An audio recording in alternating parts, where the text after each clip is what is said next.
Pues estamos de regreso y ya está Óscar Sánchez Hermes con nosotros, Hermes Sánchez, es Hermes Sánchez con nosotros, que es la otra parte del equipo informador en esta nueva etapa. Y con nosotros, bueno, pues está Carlos Mier, que es nuestro invitado el día de hoy.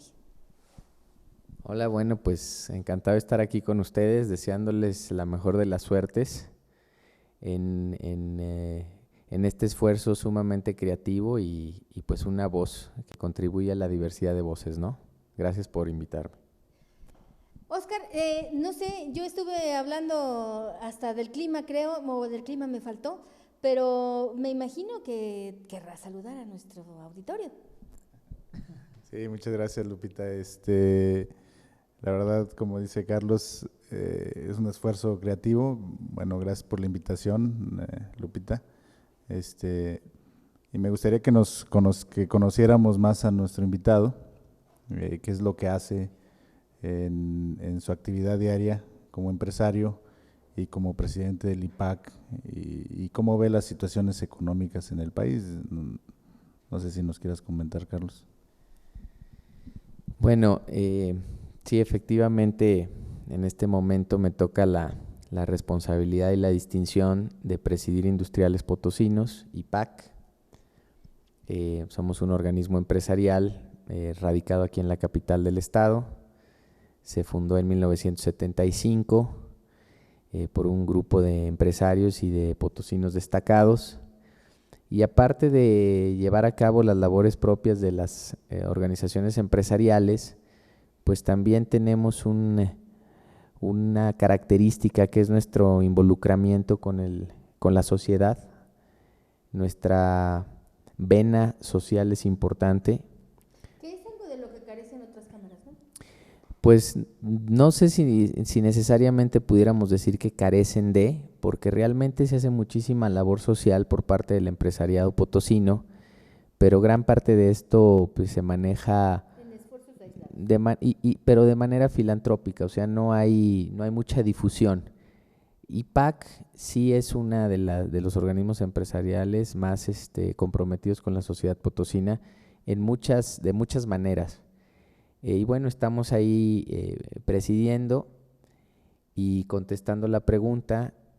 Bueno, pues en términos generales cerramos un 2014 que fue complicado, en el cual no se dio el crecimiento económico que se esperaba. Esto tiene que ver con múltiples factores, factores foráneos que están fuera del control del gobierno federal y del mismo empresariado nacional, cuestiones de mercados internacionales, de un bajo crecimiento en las economías, en la economía mundial, para acabar pronto. Las consecuencias de la globalización, ¿no? Pues sí, es la realidad. Vivimos en un mundo globalizado y nunca va a haber, no vamos a desandar ese camino.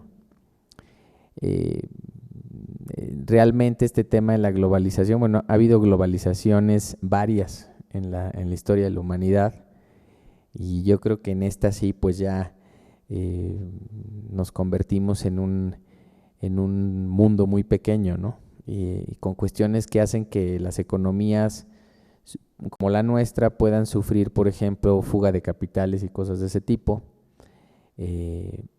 Pero todo ese tipo de cuestiones nos podemos vacunar. ¿Qué crees que le ha faltado a México para que no exista esa fuga de capitales?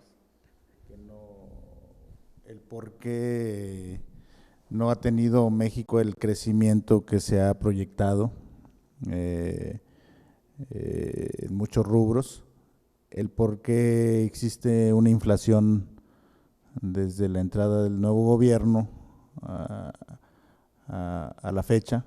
¿Qué crees que le ha faltado a México? Bueno, mira, si retomando el tema del crecimiento en 2014, hubo factores externos que influyen, por supuesto, pero también hay factores internos. No se ejerció el gasto público de una manera lo suficientemente eficiente para activar la economía y por otro lado pues tuvimos una reforma fiscal que inhibe el empleo y la generación de riqueza, es la verdad. Entonces esos dos factores combinados frenaron completamente la economía o la frenaron en gran medida. Y también tenemos pues el factor de las expectativas y del estado anímico que tiene la población. Me parece que en este momento tenemos una crisis de credibilidad que se viene generando desde hace mucho tiempo en instituciones, en liderazgos, prácticamente de todo tipo. Y pues esto hace que la gente, aunado al bajo crecimiento económico, empiece a generar una expectativa negativa de lo que puede pasar en la economía, y si tú tienes esa expectativa negativa, dejas de gastar, dejas de invertir. ¿Esto significaría entonces que la situación que estamos viviendo ahorita es producto de una suerte de divorcio entre la sociedad y su gobierno, pero digamos que nos están ejerciendo una violencia económica, por hablar en términos de violencia familiar? Bueno, no lo pondría yo en esos términos. Realmente hay cuestiones de estructura, cuestiones estructurales que hacen que una economía camine, que hacen que un país camine, que haya desarrollo económico, desarrollo humano y social. Primero, bueno, pues tienes que tener las variables macroeconómicas sólidas. Lo ideal es, para un país como el nuestro, pues es tener reservas internacionales cuantiosas, porque eso da garantía a los inversionistas nacionales, extranjeros, a los mercados en general. El cuánto, bueno, pues esa es una cuestión ya más fina, pero son necesarias. Tenemos que tener también una disciplina fiscal, es decir, la economía mexicana tuvo la estabilidad que tuvo porque no se gastaba más de lo que se ingresaba. No había un endeudamiento, no se rompía esa disciplina. Pero si tenemos el 56.8% de los potosinos en la informalidad, o sea que no pagan impuestos, pues malamente puede tener ingresos el gobierno. Bueno, pues sí, definitivamente ese es otro factor que tienes que tomar en cuenta. Tienes que ampliar la base tributaria. Más personas tienen que contribuir con impuestos para que el país camine. Hablando de esos factores, bueno, pues tenemos factores macroeconómicos que se tienen que cuidar, tenemos cuestiones, por ejemplo, de Estado de Derecho, que si no se dan, las economías no crecen a su potencial. Si tú no tienes seguridad en tu propiedad, en tu persona, en el libre tránsito, tienes problemas, ¿no? El tema del desarrollo económico pasa por muchas vertientes, pasa por la seguridad, pasa por el Estado de Derecho, pasa por el desarrollo humano, el que se provea salud, el que se provee educación, el que nos informemos, el que nos interesemos por la gente, pasa por la transparencia, por el manejo efectivo del gasto público, porque pues, el gasto público es el gran motor de la economía nacional. Es una cuestión compleja, multifactorial, y bueno, pues digamos que es manejable y que podemos salir adelante, sí, por supuesto. No sé si todavía tenemos tiempo para una pregunta más antes del corte, ¿sí? ¿Sí? Yo tengo una duda muy grande, porque generalmente nosotros decimos, es que el gobierno no genera empleos. Y yo siempre he pensado que, bueno, pues el gobierno luego entonces sí genera empleos, porque tenemos una nómina de burócratas, pues, atiborrada, ¿no? O sea, nomás acude uno tantito cualquiera de las oficinas de gobierno y salen los burócratas por las ventanas. Pero, entonces sí está generando ellos empleo, pero para la gente en general, para la generación de empleos en iniciativa privada, tendría que haber entonces más bien estímulos para los empresarios para que puedan generarlo. ¿Eso se da, no se está dando o tenemos ahí problemas? No, el pensar que los gobiernos generan empleos es erróneo. Los gobiernos no los generan la iniciativa privada. Lo que los gobiernos deben de hacer su obligación es generar el entorno económico que haga posible la generación de los empleos. Eso es lo que hacen los gobiernos en ese tema. Pues vamos a decir que se hace hasta cierta medida, pero no hemos llegado a nuestro potencial de crecimiento por múltiples factores que son áreas de oportunidad. ¿Se pueden hacer las cosas mejores? Sí. Concreto, necesitamos una reforma a la reforma fiscal. Necesitamos que el gobierno federal y los gobiernos estatales gasten de manera más eficiente los recursos públicos para promover la generación de riqueza, por ejemplo, pues la obra pública es un gran motor de la economía estatal y nacional. Necesitamos que la autoridad sea transparente, se cambien las instituciones en la medida que sea necesaria para que se mitigue el tráfico de influencia, los conflictos de interés, la corrupción y la impunidad. Eso es lo que deben de hacer las autoridades y hay que también decirlo, con la concurrencia de los ciudadanos. No podemos trasladar nuestra responsabilidad de ciudadanos a un ente que es el gobierno. Tenemos que asumir lo que nos corresponde y trabajar. Es que yo siempre lo he dicho, Oscar, no hay un corrupto sin que haya antes un corruptor. Y definitivamente es tan corruptor el que le da sus 50 pesos al tránsito como el que le da 20 pesos al de la fila en alguna dependencia para que te deje pasar antes, ¿no? Claro, totalmente de acuerdo. Y eso tiene que ver mucho con la transparencia en el manejo de los recursos.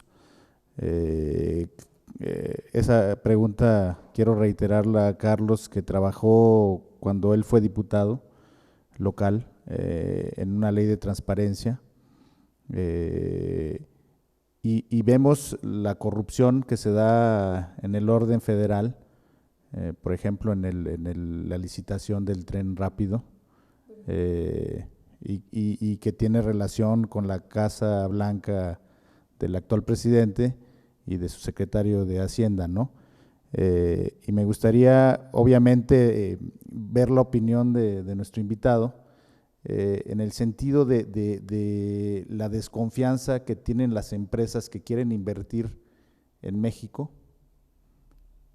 y generan esa desconfianza porque no hay una transparencia real en las licitaciones y no hay una transparencia real, y nosotros como ciudadanos debemos tener en el manejo de los recursos, en qué se aplican esos recursos. Quiero ver tu opinión, o quiero saber tu opinión, Carlos. Bueno, yo creo que de manera personal y mi opinión sería la siguiente: me parece que nos debemos de concentrar en lo que se puede hacer en el periodo, inmediatamente y en el corto plazo. Me parece que sí es necesario que se generen las instituciones y se aplique la ley para que este tipo de cuestiones de conflicto de intereses, de opacidad, de corrupción, de impunidad, se mitiguen. Efectivamente, bueno, pues si se percibe que no es, vamos a decir, que no se juzgan las asignaciones de obra pública mediante licitación a partir de criterios técnicos o económicos, ambos, pues eso desincentiva la participación. Yo creo que México es un país con muchísima potencial. Creo que hemos avanzado mucho en todos aspectos, pero creo que estamos en este momento en un momento de oportunidad, en un momento de coyuntura que significa oportunidad. Me parece que tenemos que, como ciudadanos, empujar para que toda esta energía social que se ha generado en los últimos meses, en las últimas semanas, se cristalice en reformas importantes en materia legislativa y en materia institucional, pues que nos den las mayores garantías posibles de que las cosas se van a hacer como se deben de hacer. No todo es malo, pero creo que siempre hay posibilidad de mejora en cualquier sistema, en cualquier institución, hasta en nosotros mismos. Entonces creo que nos tenemos que abocar y aprovechar también un poquito la coyuntura política para exigirle a los partidos pues propuestas en ese sentido. A mí me parece, no sé qué piensan ustedes, seguramente piensan lo contrario, pero, pero yo sí creo que hemos creado una cultura de desconfianza muy importante que le resulta muy cara al Estado y a nosotros mismos. O sea, nosotros no estamos dispuestos a creer en que el vecino es decente, a menos que nos lo compruebe. No estamos dispuestos a creer que el funcionario dice la verdad, a menos que nos lo compruebe. O sea, necesitamos que nos comprueben todo para creer, y hemos encarecido de tal suerte la democracia y hemos encarecido de tal suerte el gasto público, ¿sí? que ahí se nos están fugando recursos muy importantes, porque bueno, hay todo tipo de dependencias encargadas de fiscalizar y luego otras encargadas de fiscalizar al que fiscaliza. Y a mí me parece un poco redundante y me parece que estamos dejando de ver lo importante que es el camino por estar viendo los pajaritos en las ramas, no sé. Bueno, pues es que, a ver, yo creo, y me parece que lo experimentamos todos en nuestra vida diaria, que los ciudadanos nos manejamos bajo premisas de confianza, bajo premisas de buena fe, en la mayoría de las transacciones y en la mayoría de las interacciones que tenemos entre nosotros. Tú, pues sí, firmas contratos y todo esto, pero realmente los ciudadanos partimos de la buena fe. Esa es mi opinión personal.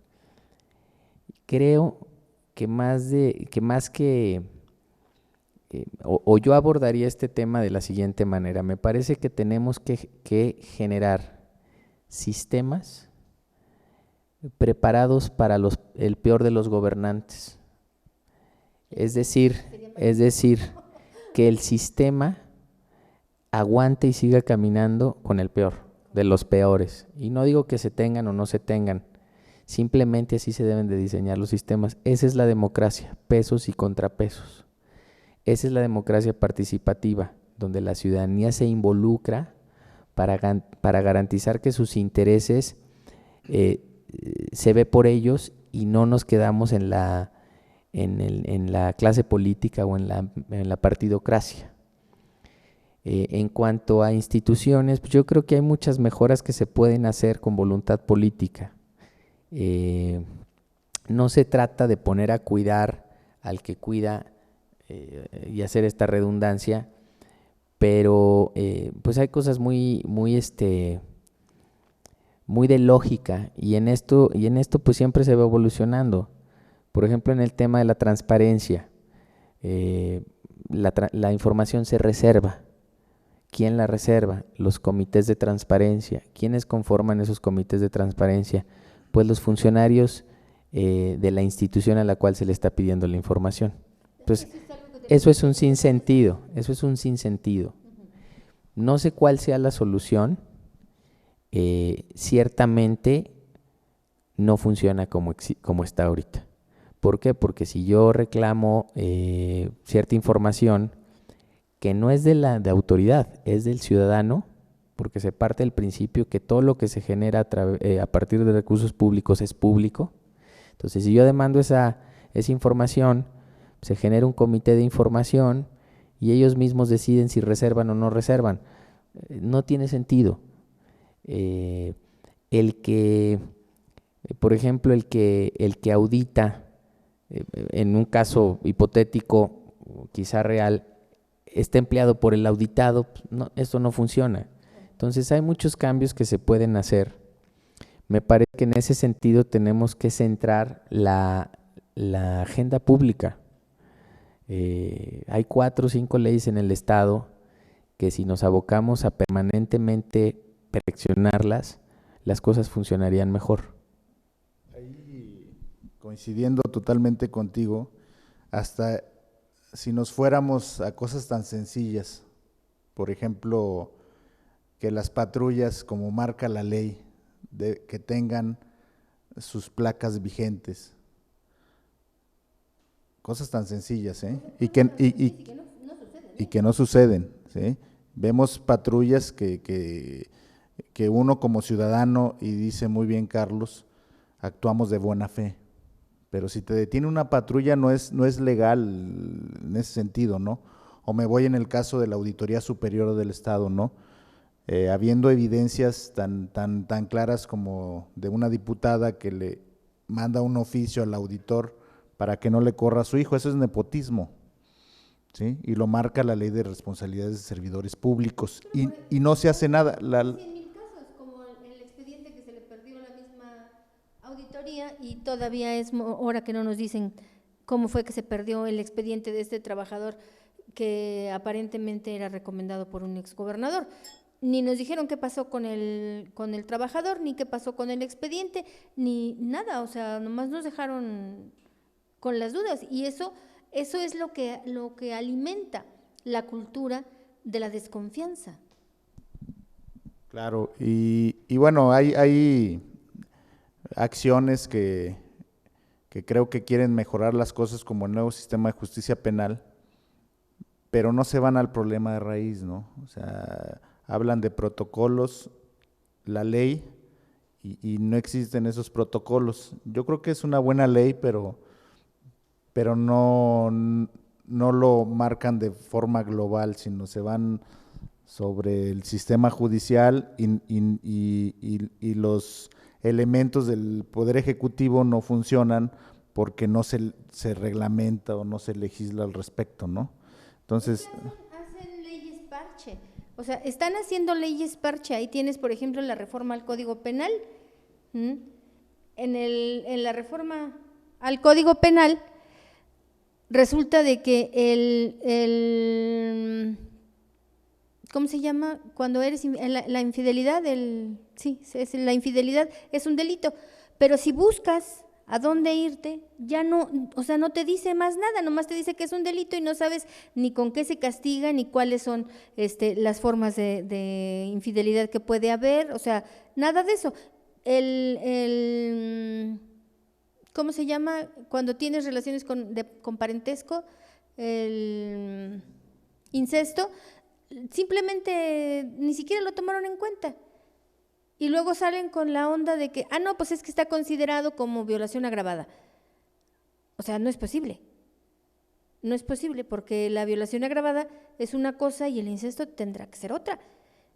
Y entonces son parches y parches que le hacen, y no están legislando realmente los diputados, que es el problema que estamos teniendo con la 60 legislatura, ¿sí? Que realmente no están legislando en sus sedes, están legislando sobre las rodillas y hacen las cosas pero con las patas. O en el peor de los casos, que no leen lo que están aprobando muchos diputados, ¿no?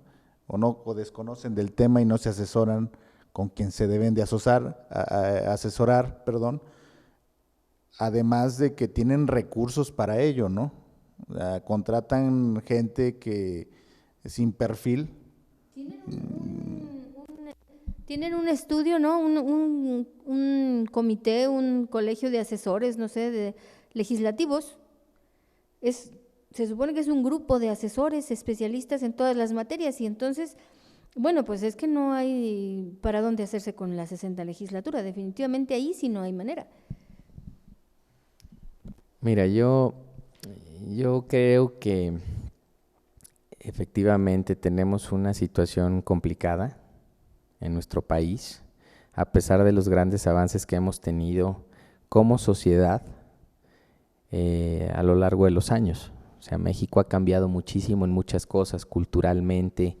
Por ejemplo, el rol de la mujer, pues es otro, el que teníamos hace 50, 60 años, o 20 años, o 15 años. Cosa que celebramos todos los mexicanos y que tenemos que seguir empujando, no para otorgar, sino para reconocerle a la mujer e invitarla a participar en la construcción de un mejor país. Entonces, hemos avanzado mucho. Me parece que hay muchísimos individuos y muchísimas instituciones privadas, públicas, con fines filantrópicos, que todos los días trabajan hacia el logro de una sociedad mejor. Creo que el elemento, la argamasa fundamental para que esto se dé es la participación ciudadana. La participación ciudadana organizada y con objetivos concretos. Me parece que en muchas instancias también trasladamos la responsabilidad. La responsabilidad de que el país camine es de todos, no es nada más de los gobiernos. Nos gobiernan mexicanos que nosotros elegimos. Sí. Entonces, pues nos tenemos que meter a lo público, cada quien como quiera y cada quien como pueda. Desde las organizaciones no gubernamentales hasta el rol del buen ciudadano, ser un buen ciudadano.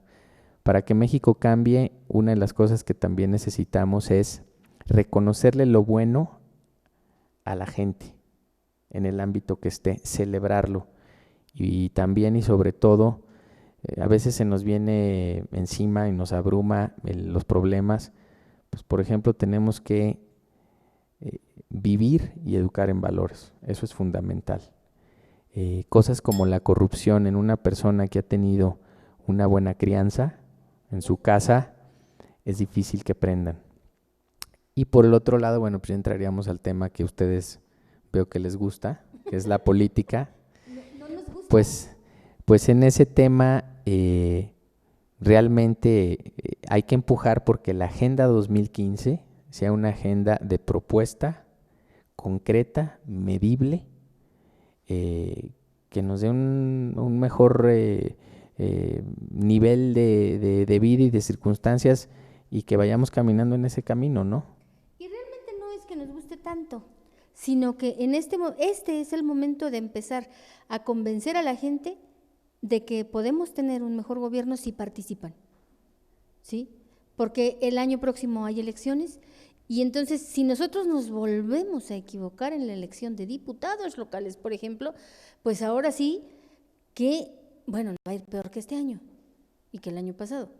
Entonces, necesitamos enseñarle a la gente qué es lo que tiene que ver, darle los tips de qué es lo que se necesita buscar para un mejor perfil de diputado.